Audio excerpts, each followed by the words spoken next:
NCL লিগে কি খেলা দেখালো তামিম ইকবাল 200 স্ট্রাইক রেটে ব্যাটিং তাণ্ডব চালিয়ে দলকে জিতালেন, সাথে হয়েছেন প্লেয়ার অফ দ্য ম্যাচ। অথচ দিন শেষে এই প্লেয়ারটাকে নাকি বলা হয় ডট বাবা।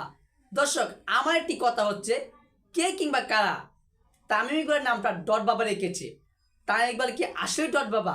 হ্যাঁ, মেনে নিলাম তামিম ইকবাল ডট বাবা, কিন্তু বাংলাদেশ ক্রিকেট আজও কি ডট বাবার বিকল্প পেয়েছে?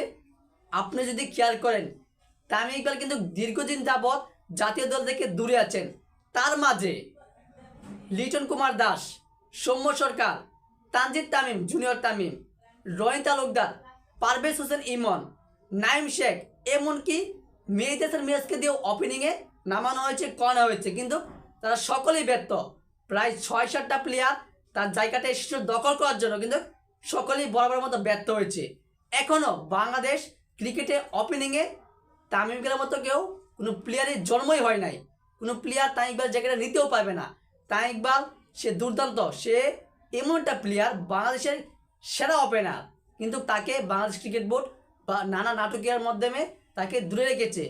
এখন বাংলাদেশ ক্রিকেট বোর্ড চাচ্ছে যে তামিম ইকবাল দলে ফিরুক, কিন্তু তামিম ইকবাল নিজে চাচ্ছে না। সে সত্য দিয়েছে এভাবে দলে ফিরবে। এই তো আজকে প্রায় 6 থেকে 7 মাস পরে ক্রিকেটে ফিরে এনসিএল লিগে সে দুর্দান্তভাবে 33 বলে 65 রানের ইনিংস খেলেছেন এবং তার সাথে 50-50 করেছেন। টি-20 খেলে এসে 50টি 50 করেছেন, যেটি বলতে গেলে কথায় অবিশ্বাস্য। অথচ এই তামিম ইকবালকে রাখা হয়নি জাতীয় দলে, সেও দূরে আছেন।